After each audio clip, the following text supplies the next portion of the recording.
Escalation of the ongoing conflict between Israel and Iran, the United States executed a series of precise and powerful military strikes against key Iranian nuclear facilities. This action marked the first direct American combat involvement since the regional hostilities erupted on June 13. Of observer to a central actor in a rapidly intensifying confrontation that has captured global attention and stoked fears of a wider war.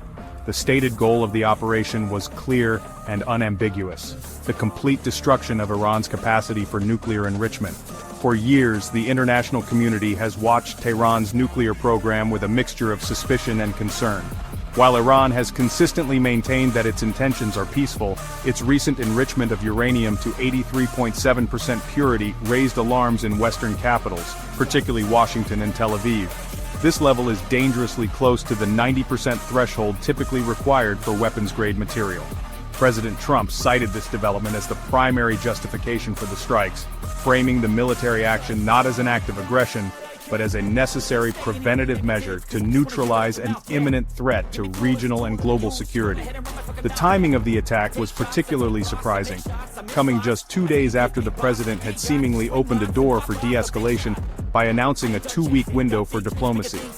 This sudden reversal from diplomatic overtures to decisive military force caught many international observers off guard. It suggests a complex calculus was at play within the White House, likely influenced by urgent appeals from allies. Reports indicate that Israeli officials had communicated to their American counterparts that their own military lacked the specific capabilities needed to successfully target Iran's most heavily fortified nuclear sites, creating a moment of decision for the United States administration. This direct intervention represents a significant pivot in American foreign policy and a profound moment in the long and troubled history of U.S.-Iran relations. By crossing a threshold that previous administrations had avoided, President Trump has committed American prestige and military power to a conflict with unpredictable consequences. The strikes were designed to be a definitive statement, a demonstration of American resolve and technological superiority aimed at crippling Iran's nuclear ambitions for the foreseeable future. However, this bold action has also opened a new and perilous chapter, one that now forces the world to wait and see how Tehran will respond to this unprecedented challenge. A payload of GBU-57 massive ordnance penetrator bombs, colossal 30,000-pound munitions designed specifically to destroy deeply buried targets. This marked the very first combat use of these powerful bunker buster bombs. The other two sites, Natanz and Isfahan, were also hit with overwhelming force. Natanz, Iran's largest and primary uranium enrichment facility, was struck by a combination of weapons, including Tomahawk cruise missiles and additional bunker buster bombs dropped from a B-2. The Isfahan Nuclear Technology Center, a sprawling complex dedicated to research and uranium storage, was also targeted by a volley of approximately 30 Tomahawk missiles. These missiles were launched from U.S. Navy submarines operating covertly in the region, showcasing the multi-domain capability of the American military to project power from both the air and the sea without being detected. The technological sophistication of the attack was a key element of its execution. The use of B-2 stealth bombers allowed the U.S. to penetrate Iran's air defense systems undetected, deliver their payloads with precision, and exit Iranian airspace safely. The GBU-57 MOP, capable of burrowing through up to 200 feet of reinforced concrete before detonating, represents the pinnacle of conventional ordnance technology, a weapon that few nations possess. The coordinated use of these assets with submarine-launched cruise missiles demonstrated a level of planning and capability intended to send a powerful message not only to Iran but to the entire world about American military dominance. Despite the intensity of the assault, U.S. officials have asserted that the operation was conducted with a focus on minimizing collateral damage. Reports suggest that the targeted facilities had been evacuated prior to the strikes, a detail which, if true, indicates a strategic decision to destroy infrastructure rather than cause massive casualties. This approach may have been intended to provide Iran with a potential off-ramp, signaling that the strikes were limited in scope to the nuclear program. However, in a volatile conflict zone, even the most precise military actions carry the immense risk of miscalculation and unintended escalation, leaving the region on a knife's edge. In the immediate aftermath of the strikes, Iran responded with a mix of defiant nuclear program, Iran's conventional missile capabilities remain potent. Hello, my YouTube family. Really, very sad moment. Donald Trump and United States of America attack Iran, and really very sad moment. I am basically very sad. Full video watch and full details provide the video, and wait for in the video and support the YouTube support for all country, and subscribe this YouTube channel and support my YouTube channel. Wait for in the video, guys, and really very sad moment. Thank you so much for watching, guys. Thank you. And its willingness to engage Israel directly was undiminished, plunging the region deeper into conflict. On the diplomatic front, Tehran moved quickly to condemn the American action on the world stage. Iranian Foreign Minister Abbas Araghchi labeled the strikes an outrageous violation of international law, and formally requested an emergency meeting of the United Nations Security Council. This move was clearly intended to isolate the United States and paint its military intervention as an act of unlawful aggression. In Tehran, hardline voices grew louder, with some officials calling for more extreme measures, including attacks on U.S. Navy vessels operating in the Persian Gulf, and the closure of the strategically vital Strait of Hormuz, a critical artery for global oil supplies. The reaction from Israel was one of unequivocal support and gratitude. Prime Minister Benjamin Netanyahu lauded President Trump for his bold decision and praised the operation as a pivot of history. He emphasized that the United States had succeeded in destroying targets that were beyond the reach of the Israeli military, reaffirming the indispensable nature of the U.S.-Israel alliance. This sentiment highlighted the deep strategic cooperation between the two nations and framed the American strikes as a shared victory in their long-standing campaign to prevent a nuclear-armed Iran, a goal they have pursued with unwavering determination for decades. Within the United States, the reaction was sharply divided along political lines, reflecting the country's deep partisan schism. Republican leaders, including House Speaker Mike Johnson, were quick to praise the president's decisive action, framing it as a necessary step to protect American and allied interests. In stark contrast, Democratic leaders like Senator Chuck Schumer and Representative Hakeem Jeffries condemned the move, arguing that by bypassing Congress, the president had acted unconstitutionally and recklessly endangered American lives. This internal division underscored the contentious nature of the decision and raised critical questions about executive war powers in the modern era. The U.S. strikes on Iran have irrevocably altered the strategic dynamics of the Middle East, pushing an already volatile region toward a new and highly unpredictable phase. By directly targeting Iranian soil, the United States has crossed what many analysts considered to be a red line for Tehran, risking a much broader and more direct confrontation. The immediate danger is that the conflict will no longer be confined to a shadow war or proxy battles, but will escalate into a full-scale conventional war between nations. This would have catastrophic consequences, not only for the primary combatants but for the entire global economy and international security architecture. The potential for the conflict to expand is immense. Iran has cultivated a powerful network of proxy forces across the region, including Hezbollah in Lebanon, Houthi rebels in Yemen, and various militias in Iraq and Syria. These groups provide Tehran with multiple fronts from which to retaliate against American and Israeli interests. Following the sea, President Trump also issued a stern public warning stating, "Remember, there are many targets left. If peace does not come quickly, we will go after those other targets." This dual message of de-escalation and threat creates a deeply uncertain environment. It leaves the door open for a diplomatic resolution but also makes it clear that the United States is prepared to escalate further if its conditions are not met, placing the onus for the next move squarely on Iran. Ultimately, these events underscore the fragility of peace in the Middle East and the profound global implications of regional conflicts.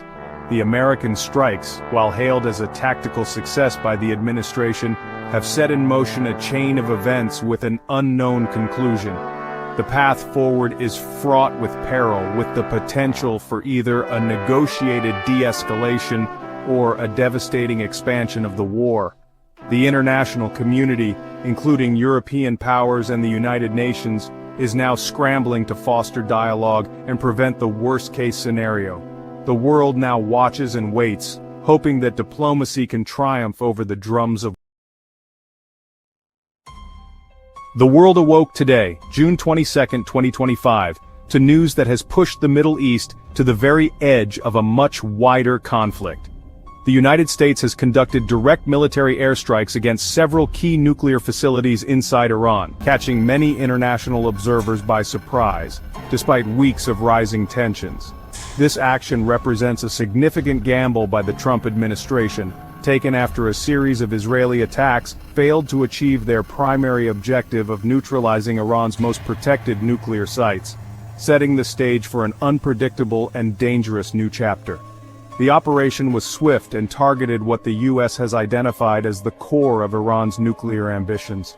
The primary sites hit were the Fordow fuel enrichment plant, a facility buried deep beneath a mountain near the city of Qom, the Natanz uranium enrichment facility, and a nuclear research complex located in Isfahan. These locations have long been a source of international concern, with intelligence agencies suggesting they are central to Iran's efforts to develop nuclear weapons capabilities. The strikes followed a period of intense yet ultimately unsuccessful diplomacy, and a direct warning from President Trump that time was running out for Iran to dismantle its program. The decision to strike signifies a major policy shift, moving from sanctions and covert operations to overt military force. In the immediate aftermath, the official response from Iran has been a mixture of defiance and condemnation. State media confirmed the attacks but attempted to downplay the extent of the damage, claiming that critical infrastructure had been evacuated in advance, and that the nation's nuclear progress would not be halted by this illegal aggression. Supreme Leader Ali Khamenei has already vowed severe revenge, a threat that echoes across the region and puts U.S. assets and personnel on high alert.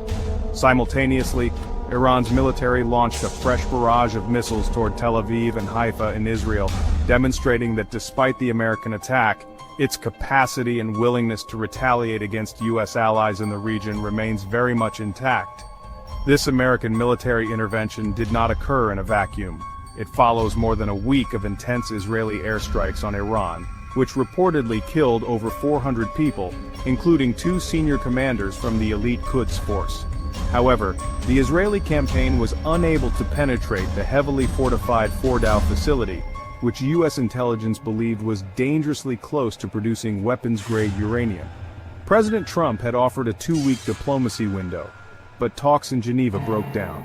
The U.S. strikes, therefore, appear to be a direct intervention to finish a job its closest regional ally could not, fundamentally altering the strategic balance to drop the GBU-57 Massive Ordnance Penetrator, or MOP. This was the first ever combat use of these colossal 30,000-pound bunker buster bombs, which are engineered to penetrate up to 200 feet of reinforced concrete before detonating. The use of such a specialized and powerful weapon underscores the American assessment that Fordow posed an imminent and otherwise unreachable threat, one that conventional munitions could not neutralize. For the other targets, the Natanz and Isfahan facilities, the U.S. Navy utilized a different but equally precise approach. Approximately 30 Tomahawk cruise missiles were launched from submerged submarines operating in the region. These missiles fly at low altitudes to avoid detection and are guided with pinpoint accuracy to their targets. This combination of stealth bombers and submarine-launched missiles allowed the U.S. to strike deep inside Iran without risking pilots to the country's air defense systems. According to the Pentagon, all aircraft and assets involved in the mission returned safely, having achieved their objectives with what was described as surgical precision, though the full extent of the damage is still being assessed by independent observers. The official justification for this dramatic military action was presented to the world by President Donald Trump in a late-night address from the Oval Office. Flanked by his top national security officials, including Vice President J.D. Vance and Secretary of State Marco Rubio, the president stated that the strikes were necessary to eliminate Iran's nuclear threat once and for all. He cited intelligence reports indicating that Iran had reached 83.7% uranium enrichment, a level that has no credible civilian use and is just shy of what is needed for a nuclear bomb. The president declared the mission a spectacular military success, claiming the targeted facilities were completely and totally obliterated, and issued a stark warning against any form of retaliation from Tehran. Behind the public declarations, the U.S. has reportedly engaged in back-channel communications with Iran through intermediaries. The message conveyed was that these strikes were limited in scope and not aimed at regime change. The goal, according to these communications, was solely to dismantle the nuclear program. This diplomatic maneuver is an attempt to create an off-ramp for Iran, suggesting that if Tehran does not retaliate, the conflict will not escalate further. However, this message is starkly contrasted by President Trump's public threat that any Iranian response would be met with force far greater than what was witnessed tonight, leaving the world to wonder which message Iran will ultimately believe and act upon. The U.S. airstrikes have instantly fractured the international community, drawing lines between allies who support the action and those who fear its catastrophic consequences. Israel, which has been engaged in its own direct conflict with Iran for weeks, was the most vocal supporter. Prime Minister Benjamin Netanyahu hailed the attack as a historic moment and praised President Trump's bold decision to intervene. For Israel, the American strikes accomplished what its own military could not: the neutralization of the heavily fortified Fordow site. In response to the heightened threat level, Israeli authorities have closed the country's airspace to all civilian flights and placed its military on its highest state of alert, bracing for the promised Iranian retaliation. In stark contrast, key European allies and other global powers have responded with alarm and condemnation. The European Union immediately denounced the strikes as a dangerous escalation that risks plunging the entire Middle East into an all-out war. Leaders in Brussels have called for an immediate cessation of hostilities and a return to diplomacy, though the prospects for that seem increasingly dim. Russia and China, who have consistent loss and instability across the globe. The United Nations has also voiced its profound concern over the rapidly deteriorating situation. Secretary General Antonio Guterres issued a statement expressing grave alarm at the turn of events, warning of catastrophic consequences for the region and the world if the cycle of violence continues. He has urgently appealed for maximum restraint from all parties, calling for de-escalation before the conflict spirals completely out of control. Iran has formally requested an emergency meeting of the UN Security Council to condemn what it calls illegal American aggression, but any substantive action is likely to be blocked by a U.S. veto, highlighting the deep divisions within the international body. Beyond the major powers, reactions from other nations have been similarly polarized, often falling along existing geopolitical fault lines. Countries in Latin America with left-leaning governments such as Cuba, Venezuela, and Chile have issued strong condemnations of the U.S. military action, framing it as an act of imperialism. Meanwhile, key Arab allies of the United States in the Gulf region have remained largely silent, caught between their own long-standing fears of a nuclear-armed Iran and the terrifying prospect of being caught in the crossfire of a direct U.S.-Iran war. Their muted response underscores the deep uncertainty and fear that has now gripped the entire Middle East. Forms, from large-scale massive American counterstrike that President Trump has threatened, potentially igniting a conflict that could draw in numerous other countries and destabilize the global economy for years to come. The economic fallout is already being felt. In the hours after the strikes were confirmed, global oil prices spiked by over 5%. This immediate jump reflects market fears that a wider conflict could disrupt the flow of nearly a fifth of the world's oil supply that passes through the Strait of Hormuz. A prolonged conflict or a successful Iranian blockade of the strait would send energy prices soaring, threatening to trigger a global recession. Financial markets are now on a knife's edge, reacting to every threat and rumor as traders try to price in the risk of a war that seemed just days ago to be a distant possibility rather than an imminent reality. As this crisis unfolds, there are several key developments that international observers should watch closely. The first and most critical is the nature and scale of Iran's promised retaliation. Will it be a symbolic act to save face, or a significant military strike that forces an American response? Second, pay attention to the diplomatic channels. Will efforts by the UN, EU, or other nations to de-escalate the situation gain any traction, or will the rhetoric from Washington and Tehran close the door on any peaceful resolution? The unity or lack thereof within the UN Security Council will be a telling indicator of the world's ability to contain this crisis. Finally, the domestic political situations in both the United States and Iran will be crucial. In the U.S., President Trump faces a divided Congress, with Democrats condemning the unilateral action and demanding to know the legal basis for the strikes under the War Powers Act. This internal pressure could influence his next moves. In Iran, the attack may serve to rally the public around the hardline government, silencing internal dissent and empowering those who have long argued that the U.S. can never be trusted. The world now holds its breath, watching and waiting to see if leaders in Washington and Tehran will choose the path of restraint or plunge the world into a new and devastating war. American forces had carried out massive precision strikes against 3 key nuclear facilities inside Iran.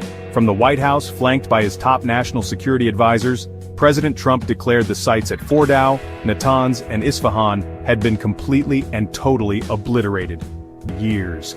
The news sent shockwaves across the globe, raising immediate questions about what would happen next in the volatile Middle East. The strikes did not happen in a vacuum. They came on the 9th night of an intense direct war between Israel and Iran. This conflict began on June 13, 2025, after a surprise Israeli attack. Since then, the region has been rocked by daily barrages of missiles and drones. Iran had launched hundreds of projectiles toward Israel, causing casualties and widespread fear. In this context, the United States decided to intervene directly. President Trump stated the goal was to eliminate Iran's ability to create a nuclear weapon, a capability he said posed an existential threat not just to Israel, but to the entire world. His administration argued that diplomacy had failed and forceful action was the only option left. The primary figures at the center of this crisis are U.S. President Donald Trump and Iran's supreme leader Ayatollah Ali Khamenei. President Trump has long maintained a hardline stance against Iran, pulling the U.S. out of the previous nuclear deal and imposing strict economic sanctions. He has consistently warned that he would never allow Iran to obtain a nuclear bomb.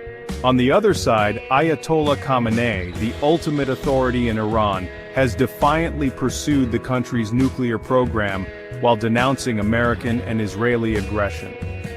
Following the strikes, however, the supreme leader remained silent, reportedly secured in a bunker, leaving the world to anxiously await his official response to the devastating attack on his country's most prized scientific assets.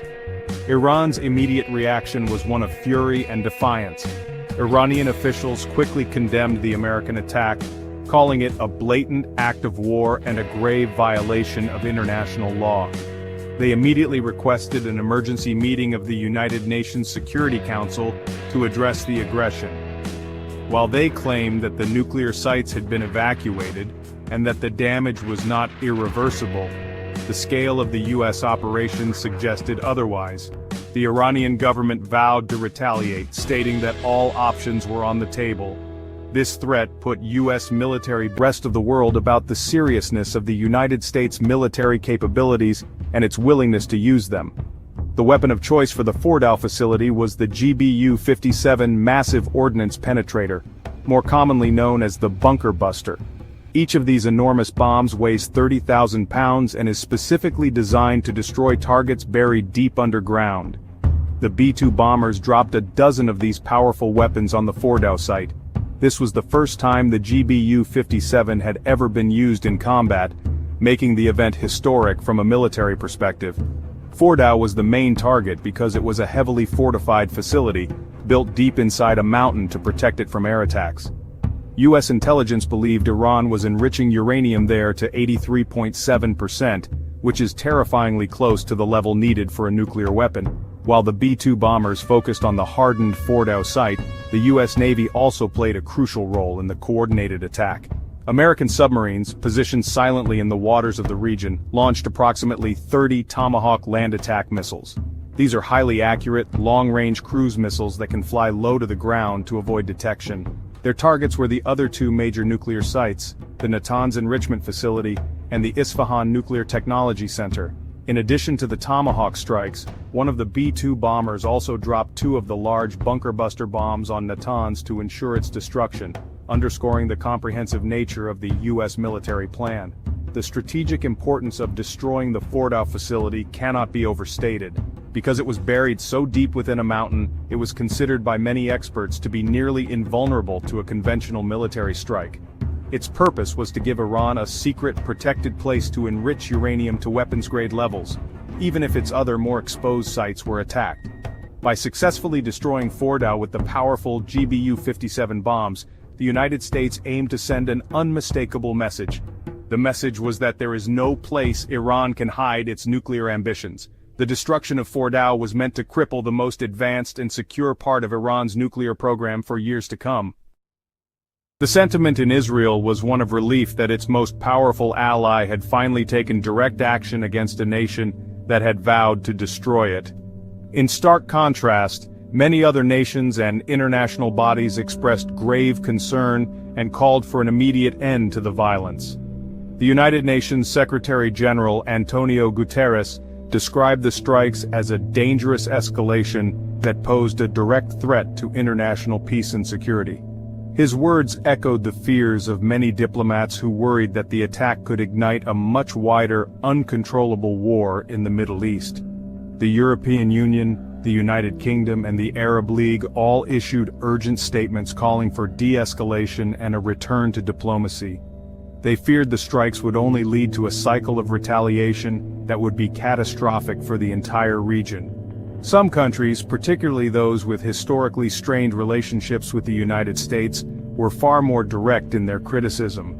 Nations in Latin America, including Cuba and Venezuela, joined Iran in condemning the attack as an illegal act of American aggression. They accused the U.S. of violating international law and the sovereignty of another nation. These countries framed the event as another example of American imperialism.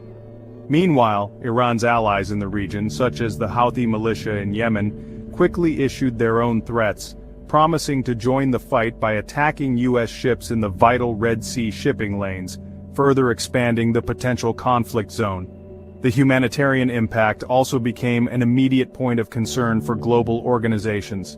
The United Nations High Commissioner for Refugees, or UNHCR, warned that the escalating conflict could trigger a massive refugee crisis.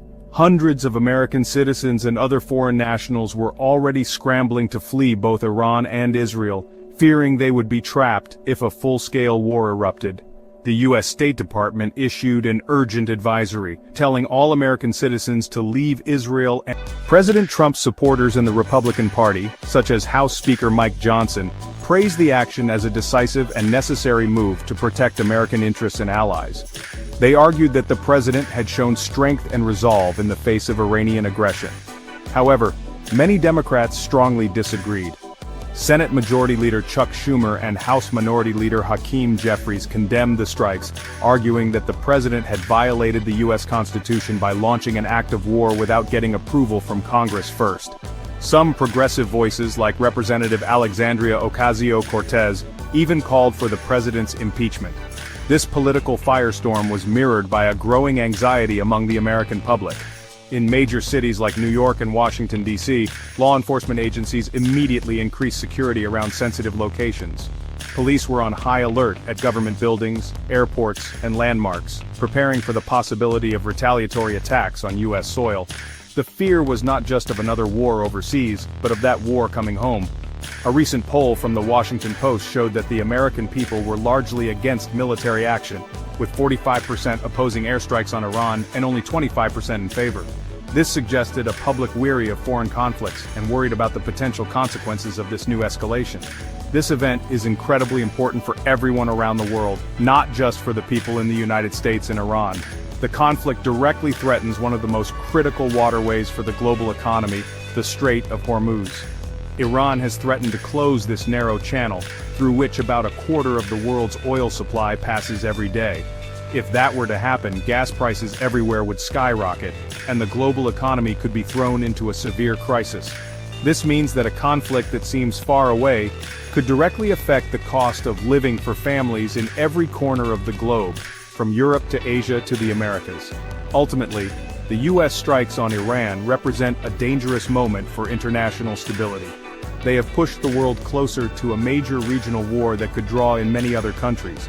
The attack has undermined diplomatic efforts and made a peaceful resolution much harder to achieve.